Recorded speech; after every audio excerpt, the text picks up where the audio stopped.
India voice, आपकी सोच, आपकी आवाज।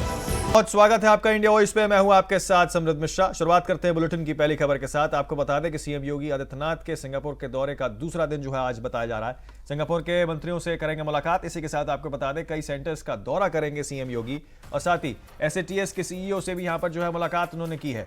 तो बड़ी खबर आपको बता रहे हैं जो फिलहाल सामने निकल के आ रही है, जहां पर सीएम योगी आदित्यनाथ ने सिंगापुर दौरे का आज दूसरा दिन जो है वो बताया जा रहा है। इस दौरान वो सिंगापुर सरकार के कई वरिष्ठ मंत्रियों से मुलाकात कर निवेश, इंफ्रास्ट्रक्चर और लॉजिस्टिक्स सहयोग पर चर्चा करेंगे। बड़ी खबर आपको बता रहे हैं जो फिलहाल सामने निकल के आ रही है, जहां पर कई सेंटर्स का दौरा करेंगे सीएम योगी। और इसी के साथ आपको बता दें कि यहां पर SATS के CEO से भी जो है मुलाकात करेंगे। तो बड़ी खबर आपको बता रहे हैं जो सामने निकल के आ रही है, जहां मुख्यमंत्री विभिन्न औद्योगिक और स्किल डेवलपमेंट सेंटर्स का दौरा कर वहां की कार्यप्रणाली का अध्ययन भी करेंगे। आपको बता दें जो बड़ी खबर फिलहाल सामने निकल के आ रही है, जहां सिंगापुर के मंत्रियों के साथ मुलाकात और इसी के साथ SATS के CEO से भी जो है मुलाकात यहां पर योगी आदित्यनाथ द्वारा की जाएगी। सीएम योगी के सिंगापुर दौरे का दूसरा दिन जो है आज बताया जा रहा है। आपको बता दें कि यहां पर जो है तमाम निवेश और लॉजिस्टिक्स से जुड़े हुए मुद्दों पर और यूपी में किस तरीके से निवेश को और बढ़ाया जा सकता है, इंफ्रास्ट्रक्चर पर किस तरीके से जोर दिया जा सकता है, इसको लेकर जो है यह तमाम मीटिंग्स मुख्यमंत्री योगी आदित्यनाथ की जो है आज संभव बताई जा रही है। कार्यक्रम के तहत आपको बता दें कि वे SATS लिमिटेड के CEO से भी मुलाकात करेंगे, जहां एयरपोर्ट सर्विसेज, फूड लॉजिस्टिक्स और सप्लाई चेन मैनेजमेंट में संभावित साझेदारी पर बातचीत होगी।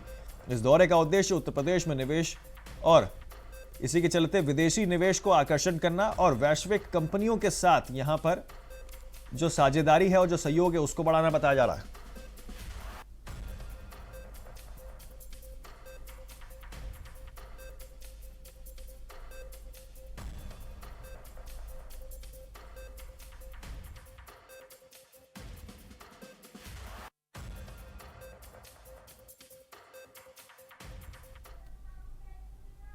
आगे बढ़ते हैं। आपको बता दें कि लखनऊ से सूत्रों के हवाले से बड़ी खबर जो है वो सामने निकल के आ रही है, जहां आपको बता दें कि योगी मंत्रिमंडल विस्तार की चर्चाएं जो हैं वो तेज हो गई हैं। बीजेपी संगठन में बदलाव की चर्चाएं तेज हो गई हैं। दिल्ली बैठक के बाद फेरबदल की चर्चा जो है वो तेज हो गई है। बदलाव में क्षेत्रीय संतुलन पर होगा फोकस। अगले 1 महीने में हो सकता है बड़ा फेरबदल। संगठन में हो सकती है नई नियुक्तियां। मंत्रिमंडल में शामिल हो सकते हैं नए चेहरे। सक्रिय संगठन पदाधिकारी बनने के लिए यहां पर जो है तैयार हैं नए मंत्री। तीसरे डिप्टी CM पर चर्चा जो है वो तेज हो गई है। बड़ी खबर आपको बता रहे हैं जो फिलहाल सामने निकल के आ रही है, जहां बीजेपी में संगठन बदलाव की चर्चाएं जो है वो तेज हो गई हैं। दिल्ली में आपको बता दें कि सूत्रों के हवाले से एक खबर सामने निकल के आ रही है, जहां दिल्ली में भी जो है इस पूरे विषय को लेकर चर्चाएं जो है बीजेपी के अंदर काफी ज्यादा तेज हो गई हैं। तो लखनऊ से सूत्रों के हवाले से बड़ी खबर सामने आ रही है, जहां CM योगी आदित्यनाथ यानी कि CM के मंत्रिमंडल के विस्तार को लेकर जो है चर्चाएं तेज हो गई हैं। भारतीय जनता पार्टी संगठन में भी बड़े फेरबदल और बदलाव जो है वो देखने के लिए यहां पर बातें सामने आ रही हैं। हाल ही में दिल्ली में हुई बैठक के बाद फेरबदल की अटकलें जो है वो तेज हो गई हैं। आपको बता दें कि बदलाव में क्षेत्रीय संतुलन पर विशेष फोकस रहने की संभावनाएं जो है वो जताई जा रही है। अगले 1 महीने में बड़ा राजनीतिक निर्णय जो है वो लिया जा सकता है। संगठन में कई नियुक्तियां हो सकती हैं, जबकि सक्रिय पदाधिकारियों को मंत्रिमंडल में जगह मिल सकती है। नए मंत्री और तीसरे डिप्टी CM बनाए जाने पर भी चर्चाएं जो हैं वो काफी ज्यादा जोरों शोरों पर हैं। बड़ी खबर आपको बता रहे हैं जो सामने निकल के आ रही है, जहां पर संगठन में नई नियुक्तियां भी संभव बताई जा रही हैं। अनुराग तिवारी हमारे संवाददाता लखनऊ से जो है फोन लाइन पर जुड़ चुके हैं, सीधे उनके पास चलते हैं। अनुराग, देखिए कई सारी अटकलें, कई सारी चीजें, सूत्रों के हवाले से खबर कि मंत्रिमंडल विस्तार यूपी में संभव 27 के चुनावों से पहले, किस तरीके से इसको देखा जाए? जी सब देखिए, यूपी में मंत्रिमंडल का विस्तार होने की बात चल रही है और फेरबदल की चर्चाएं देखिए तेज हो गई हैं। दिल्ली में जो है वो मंत्रियों की जो बैठकें हैं उसके बारे में बताया जा रहा है कि देखिए अभी देखिए हाल ही में डिप्टी CM ब्रजेश पाठक की भी एक तस्वीर दिल्ली से सामने आई थी और इसके पहले भी जो डिप्टी CM से वो मिले थे। पंकज चौधरी लगातार एक्टिव मोड में नजर आ ही रहे हैं और ऐसे में देखिए पूरे सूत्रों के हवाले से पूरी खबर कि अब मंत्रिमंडल में विस्तार जो है हो सकता है। देखने को तस्वीरें देखिए मिल सकती हैं, क्योंकि बहुत समय से देखिए जब से पंकज चौधरी बने हैं प्रदेश अध्यक्ष और दिसंबर के बाद से ही कयास लगाए जा रहे थे कि अब मंत्रिमंडल में विस्तार जो है वो होना होगा। तो ऐसे में देखिए अब जो है वो कयास तेज हो गए हैं, क्योंकि अब सत्र की बात करें तो सत्र भी पूरा हो गया है और अब कुछ राजनीतिक तौर पर इधर बचता नहीं है। तो ऐसे में मंत्रिमंडल में जो विस्तार है उसमें जो बदलाव है, जो रुका हुआ था कहीं ना कहीं, वो अब देखिए विस्तार होने की जो चर्चाएं हैं वो तेज हो गई हैं। और देखिए तमाम ऐसे चेहरे हैं जहां पर जो है वो उनका नाम जुड़ भी सकता है और कई सारे पुराने चेहरों की छुट्टी भी हो सकती है। तो देखिए मंत्री पद की रेस में तमाम लोग जो है वो शामिल हैं। मंत्रिमंडल के विस्तार की चर्चाएं तेज हैं और इसके बीच में सबसे दिलचस्प बात यह है कि जो लोग लिस्ट में दौड़ रहे हैं क्या उनको मिलेगा कि नहीं, ये सबसे दिलचस्प रहेगा। देखिए तमाम बड़े नाम हैं जिनको लेकर के चर्चाएं जो है वो तेज थी। शलमबड़ी त्रिपाठी एक बड़े ब्राह्मण चेहरे देवरिया से आते हैं, उनका नाम भी देखा जा रहा था। यह भी देखा जा रहा है कि भारतीय जनता पार्टी जाति समीकरण देखकर चलेगी, SC ST वर्ग के भी जो नेता आते हैं उनको भी मौका मिलेगा और इस पर क्षेत्रवाद का भी जो असर है वो देखने को मिलेगा। बुंदेलखंड है, चाहे पश्चिमांचल हो, पूर्वांचल हो, अवध हो या बघेल क्षेत्र हो, इन सभी जगहों का जो क्षेत्रीय समीकरण है देखिए वो देखने को मिलेगा और उसी हिसाब से जो मंत्रिमंडल का विस्तार है वो होगा। लेकिन इन सब चीजों के बीच में देखिए अब कहीं ना कहीं सूत्र बताते हैं कि 26 फरवरी से पहले जो है वो मंत्रिमंडल का विस्तार जो है हो सकता है। तो देखिए बेहद दिलचस्प बात यह है कि अब तमाम जो नए नाम है देखिए जुड़ सकते हैं, लिस्ट में कई हैं लेकिन वो कट भी सकते हैं। देखना होगा कि किस तरीके के सर पे जो मंत्री का ताज वो सजता है। समृद्ध अनुराग, देखिए क्योंकि चर्चाएं ये भी तेज हो गई हैं कि तीसरा उप मुख्यमंत्री जो है वो भी सूबे को मिल सकता है। ऐसे में 27 के चुनावों के नजरिए से भी देखिए काफी अपने आप में एक बड़ा फेरबदल बीजेपी की ओर से। और देखिए ज्यादातर क्योंकि यूपी देखिए अपने आप में काफी बड़ा सूबा है और ऐसे में 27 के चुनावों से पहले अगर इतने बड़े बदलाव देखने को मिल सकते हैं, अगर ये जो खबरें सामने निकल के आ रही हैं इस पर मोहर लग जाए तो किस तरीके से इसको देखा जाए बीजेपी के नजरिए से?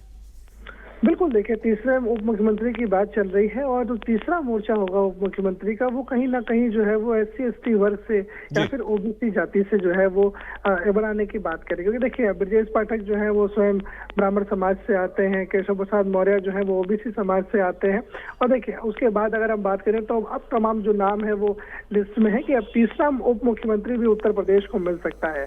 और राजनीति के हिसाब से भी देखिए बेहद महत्वपूर्ण रहता है क्योंकि 27 में चुनाव है और 27 के चुनाव देखिए बिल्कुल पास ही में आ रहे हैं, हर एक दिन चुनाव के करीब लेके जा रहा है।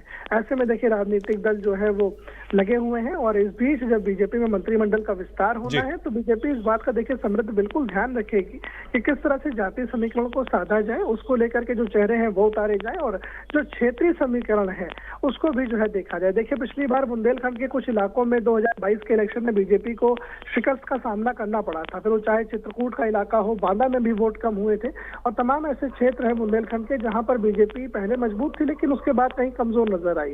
पश्चिमांचल में भी यही हाल था, तमाम इलाके सहारनपुर के आसपास के जनपदों की हम बात करें तो वहां पर भी तस्वीरें यही थी। पूर्वांचल में भी जो बेल्ट है, जो कुर्मी बेल्ट है, वहां पर जो है बीजेपी कहीं ना कहीं कमजोर हुई। पंकज चौधरी जब आए तब कयास ये लगाए गए कि उसी जाति से आते हैं इसलिए प्रदेश अध्यक्ष बनाए गए होंगे। तो देखिए राजनीतिक पंडितों का एनालाइज चल रहा है लेकिन इन सब के बीच में मंत्रिमंडल विस्तार की खबर है। 26 तारीख के पहले ये हो सकता है। जातीय समीकरण और क्षेत्रीय समीकरण का इसमें ध्यान रखा जाएगा। समृद्ध बिल्कुल देखिए अनुराग, किस तरीके से अब आगे चीजें होती हैं और किस तरीके से मंत्रिमंडल विस्तार होता है इसकी चर्चाएं तेज हैं, सबकी नजर इसमें बनी हुई है। बहुत शुक्रिया आपका तमाम जानकारी हमारे साथ साझा करने के लिए। इस विषय पर नजर जो है आप इस पूरी खबर पर अपनी बनाए रखें। आगे बढ़ते हैं, आपको बता दें कि मेरठ से जो है बड़ी खबर सामने निकल के आ रही है जहां आग लगने से 6 लोगों की मौत हो गई है। कपड़ा कारोबारी के घर पर आग लगी थी, 5 बच्चे समेत एक महिला की मौत की खबर जो है फिलहाल सामने निकल के आ रही है। आपको बता दें कि यहां पर आग की चपेट में फंसा रहा परिवार और जिसके बाद आपको बता दें कि यहां पर जो है आग की चपेट में परिवार फंस गया घर में बच्चों के साथ। यहां पर जो है महिलाएं जो है वो भी जल गई और घटना के वक्त मुखिया घर में नहीं था। शॉर्ट सर्किट सिलेंडर लीक से आग लगने की आशंका जो है वो जताई जा रही है। लिसाड़ी गेट इलाके में आग लगी है। तो बड़ी खबर आपको बता रहे हैं जो फिलहाल सामने निकल के आ रही है जहां पर एक बड़ा हादसा जो है वो देखने को मिल रहा है। जहां आपको बता दें कि यहां पर जो है मेरठ में आग लगने से एक ही परिवार के 5 लोगों की मौत की खबरें फिलहाल सामने निकल के आ रही हैं। तो पूरा मामला क्या आपको बता दें कि मेरठ के लिसाड़ी गेट थाना क्षेत्र स्थित किदवई नगर गली नंबर 3 में सोमवार रात भीषण आग लगने से दर्दनाक हादसा हो गया। आपको बता दें कि रेडीमेड कपड़ा कारोबारी इकबाल के 3 मंजिल मकान में निचले हिस्से में बने गोदाम में अचानक आग लग गई। प्रारंभिक जांच में शॉर्ट सर्किट और गैस सिलेंडर लीक के कारण माना जा रहा है। गोदाम में रखे कपड़ों के बड़े स्कॉट में तेजी से आग फैल गई जिसके चलते पूरा मकान जो है वो धुएं से भर गया। आपको बता दें कि इससे सीढ़ियां आग की चपेट में आ गईं। ऊपर फंसे परिवार के लोग बाहर नहीं निकल सके। पड़ोसियों ने यहां पर एदिशिया के मकान में छत से सीढ़ी लगाकर बचाव करने का कोशिश किया है। आपको बता दें कि हादसे में 30 वर्षीय रुखसार समेत 5 मासूम बच्चों की मौत हो गई है जबकि कई लोग गंभीर रूप से घायल झुलस गए हैं इसमें। यानी कि कई सारे लोग ऐसे हैं जो घायल बताए जा रहे हैं, गंभीर रूप से घायल बताए जा रहे हैं। फायर ब्रिगेड ने 2 घंटे की मशक्कत के बाद आग पर काबू पाया है। तो बड़ी खबर आपको बता रहे हैं, इस पूरे मामले में फिलहाल जांच जो है वो जारी है।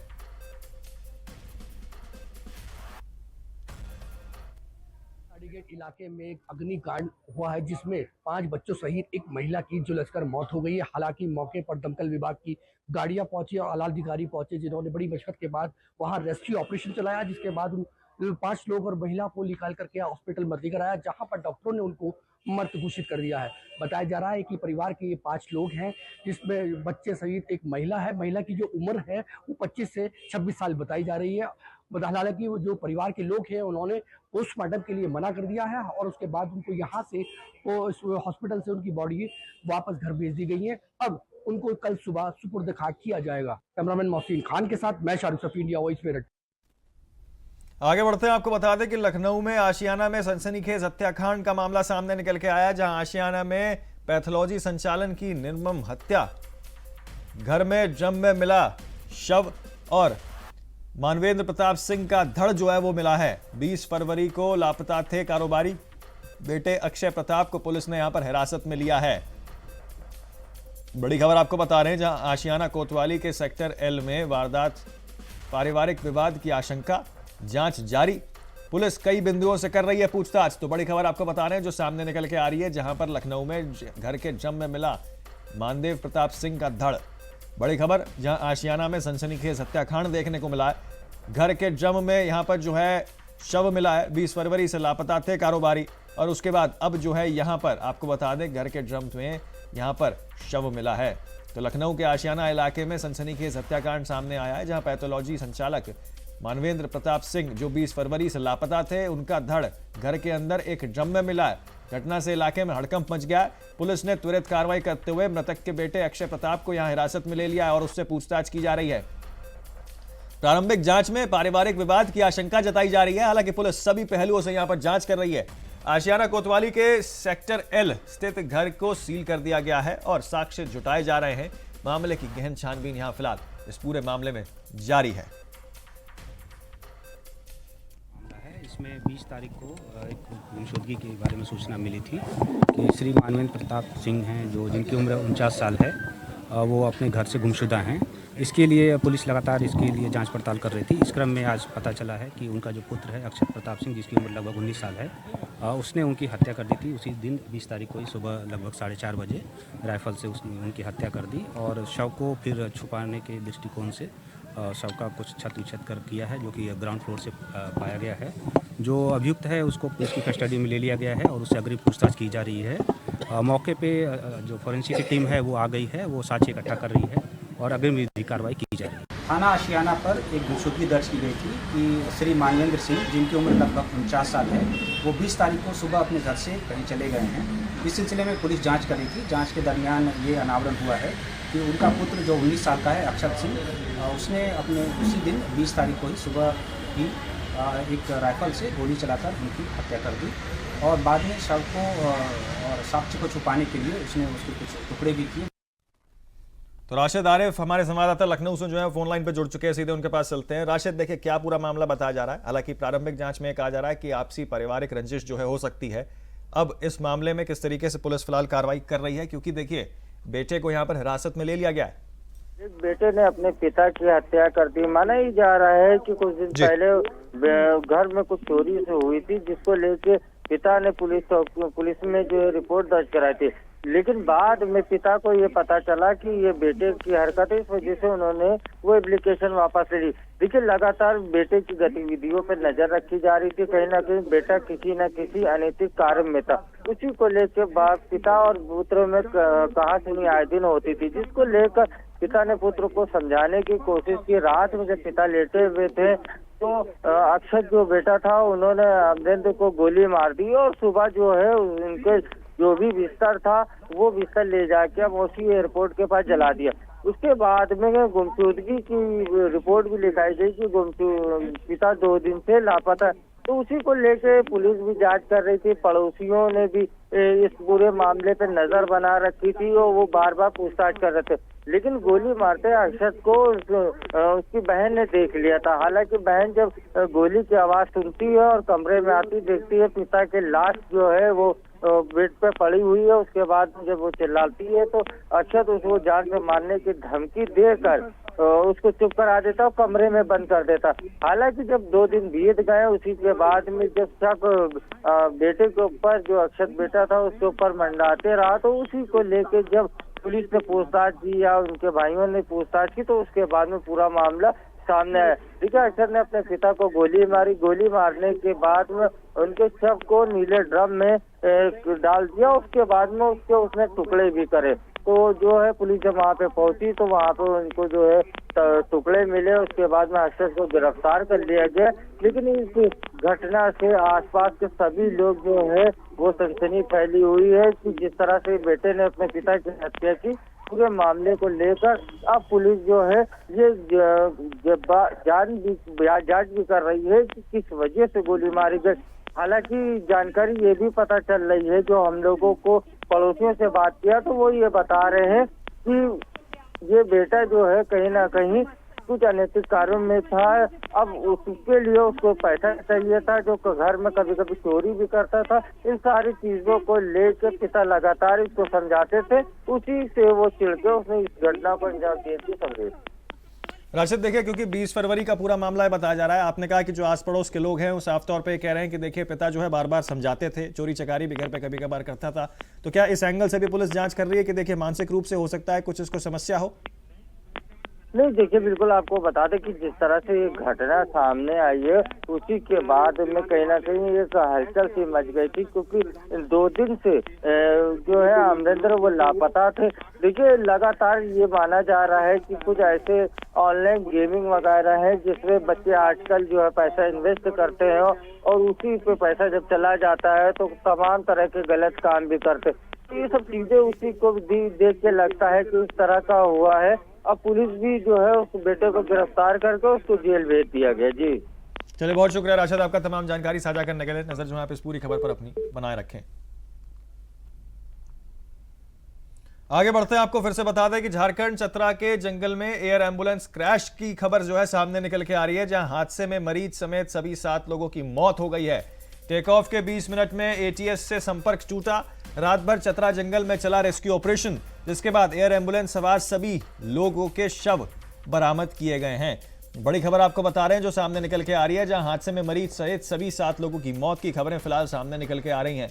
तो एक बड़ी खबर, जहां पर टेक ऑफ के 20 मिनट में एटीएस से संपर्क टूट गया और उसके बाद यहां पर जो है एयर एम्बुलेंस क्रैश की घटनाएं फिलहाल देखने को मिल रही है। चतरा के जंगल में एयर एम्बुलेंस क्रैश, जिसमें हादसे में मरीज सहित सभी 7 लोगों की मौत। और हादसे में आपको बता दें कि अब इसमें कार्रवाई चल रही है, जहां पर अब रात भर रेस्क्यू ऑपरेशन भी चला है और साथ ही आपको बता दें कि टेक ऑफ के 20 मिनट में एटीएस से यहां पर संपर्क टूटा है। तो बड़ी खबर आपको बता रहे हैं जो सामने निकल के आ रही है, जहां रात भर रेस्क्यू ऑपरेशन चला और उसके बाद अब यहां पर जो है सभी लोगों के शव बरामद किए गए हैं। तो झारखंड के चतरा जिले के जंगल में एक एयर एम्बुलेंस क्रैश हो गई है। इस भीषण हादसे में मरीज समेत सभी 7 लोगों की दर्दनाक मौत हो गई है।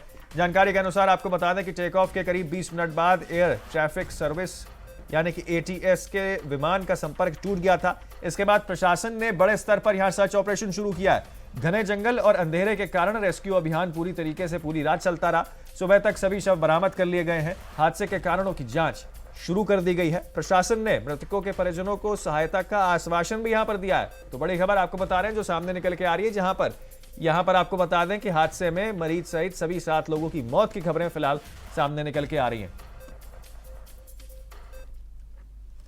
थंडरस्टॉर्म, तो जैसे हम लोगों को इन्फॉर्मेशन पता चला, हम लोग मेडिकल टीम के साथ जो है रश किए यहाँ पे, बट अनफॉर्चुनेटली डॉक्टर्स का टीम इन्होंने फाउंड डेड डिक्लेयर किया। तो हम लोगों ने उनका बॉडीज को निकाल करके पोस्टमार्टम के लिए और फर्दर इन्वेस्टिगेशन के लिए भेजे हैं। मैम टोटल नंबर अपडेट अगर आप बता सकें। टोटल 7 लोग हैं। इसमें क्रू मेंबर भी हैं? टोटल 2 क्रू मेंबर्स हैं और बाकी 5 लोग जो है पेशेंट्स और पेशेंट के परिवार के लोग हैं। कहाँ के ये लोग थे, कुछ आइडेंटिफाई हो पाए? बाकी डिटेल्स जो है वो हम लोग खोजने के लिए जो है व्यवस्था कर रहे हैं। एंड डेब्री और हटाने का क्या प्रोसेस है मैम? इसमें जो है कल सिविल एविएशन मिनिस्ट्री से जो है टीम आ रहे हैं। वो लोग इसका ब्लैक बॉक्स जो है आइडेंटिफाई करके इसका एक्सीडेंट का कारण वगैरह वो लोग ढूंढेंगे। आगे बढ़ते हैं, आपको बता दें बागपत में 12 फरवरी को बागपत थाना क्षेत्र के सूरजपुर महंत गांव में 55 वर्षीय महिला दुर्गेश का शव नग्न अवस्था में मिला था। शाम के समय हुई सनसनीखेज वारदात ने पूरे जनपद को झकझोर कर रख दिया है।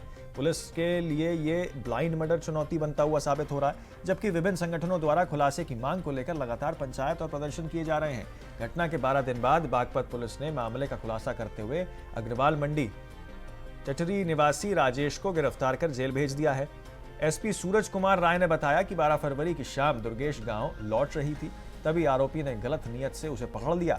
विरोध करने और शोर मचाने पर आरोपी ने गला दबाकर उसकी हत्या कर दी और फरार हो गया। पुलिस ने खुलासे के लिए यहां करीब 100 सीसीटीवी कैमरे की फुटेज खंगाली और 150 से अधिक संदिग्धों से पूछताछ की है। जांच में राजेश का नाम सामने आया है और आने पर उसे गिरफ्तार किया है। पुलिस ने अनुसार आपको बता दें कि आरोपी शराब का आदी है और मानसिक रूप से अस्थिर भी बताया जा रहा है। वह पूर्व में पत्नी से विवाद के मामले में यहां दिल्ली में जेल भी भेजा जा चुका है। पुलिस अब उसकी अन्य आपराधिक गतिविधियों पर भी जांच कर रही है। 2026 को जनपद बागपत थाना बागपत के टटीरी क्षेत्र अंतर्गत एक रेलवे क्रॉसिंग के पास महिला का शव मिला था और तत्काल घटनास्थल का निरीक्षण सभी थाना police, CO city, additional SP और स्वयं मेरे द्वारा किया गया था। फील्ड यूनिट को तत्काल लगाया गया था आवश्यक साक्ष्य संकलन के लिए और तत्काल 5 टीमों का गठन किया गया था इस घटना के सफल अनावरण के लिए। और आज लगभग 10 दिन लगे हमें, क्योंकि एक ब्लाइंड घटना थी।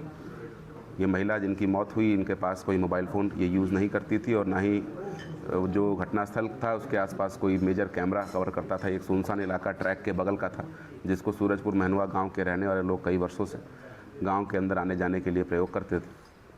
तो एक चैलेंजिंग घटना थी, एक ब्लाइंड घटना थी हमारे लिए। और लगभग 10 दिनों के अंतराल में 150 के आसपास अब संदिग्ध जो थे उनसे पूछताछ की गई और 100 से भी ज़्यादा सीसीटीवी फुटेज के कैमरे चेक किए गए। ढेर सारे मोबाइल नंबर जो संदिग्ध थे उन पर कार्य किया गया सर्विलांस टीम के द्वारा। और ये सारी कार्रवाई के बीचों बीच हमने जो अभियुक्त इस घटना में शामिल था, जिसने इस घटना को कारित किया, उसको कल गिरफ्तार किया है। इस व्यक्ति के पास से इस मृतक महिला का आधार कार्ड बरामद हुआ है। घटना के बाद की फुटेज जब देखी गई तो ये व्यक्ति बिना जैकेट के अपने घर वापस गया था और घटना से पहले जब अपने घर से निकला तो जैकेट पहन के गया था। तो वो जैकेट भी घटनास्थल के पास से बरामद हुआ है।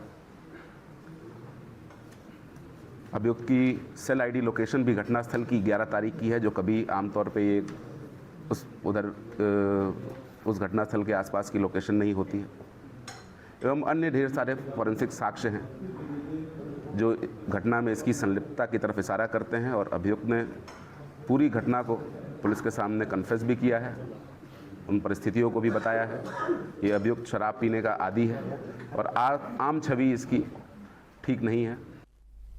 आगे बढ़ते हैं, आपको बता दें खबर बाराबंकी से है, जहां थाना बसोदराय क्षेत्र के मरकमाऊ गांव के बंदर के हमले में एक मासूम गंभीर रूप से घायल हो गया। मोहम्मद तौफीक नाम का बच्चा घर के बाहर खेल रहा था, तभी उग्र बंदर ने उसके सिर पर हमला कर दिया। हमले में बच्चे के सिर पर गहरा घाव आ गया है और खून बहने लगा है। परिजन उसे तुरंत जिला अस्पताल बाराबंकी लेकर पहुंचे, जहां डॉक्टर्स ने प्राथमिक उपचार देकर जरूरी इंजेक्शन उसे लगाए हैं। फिलहाल बच्चे को हालत स्थिर बताई जा रही है। ग्रामीणों का कहना है कि क्षेत्र में बंदरों का आतंक लगातार बढ़ता जा रहा है। उन्होंने प्रशासन और वन विभाग से ठोस कार्रवाई की मांग भी यहां पर उठाई है।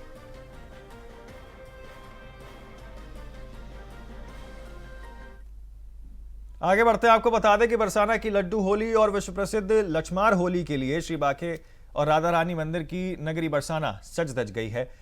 आयोजन की तैयारियों को लेकर यहां जिलाधिकारी चंद्र प्रकाश सिंह और वरिष्ठ पुलिस अधीक्षक श्लोक कुमार ने श्री राधा बिहारी इंटर कॉलेज बरसाना के मैदान में सभी जोनल और सेक्टर्स मजिस्ट्रेट्स और पुलिस अधिकारियों की ब्रीफिंग की है। ब्रीफिंग के बाद दोनों अधिकारियों ने पुलिस बल के साथ मेला क्षेत्र का निरीक्षण किया है। प्रमुख चौराहों, मार्गों, गलियों और इसी के बाद आपको बता दें श्री राधा रानी मंदिर के प्रवेश और निकाय द्वार पर जायजा भी लिया गया।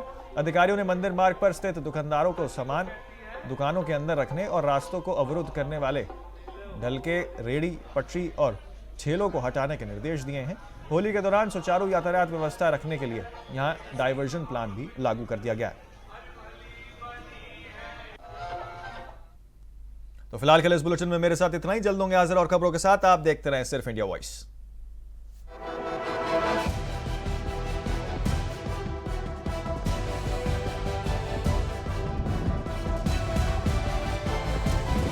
इंडिया वॉइस, आपकी सोच, आपकी आवाज।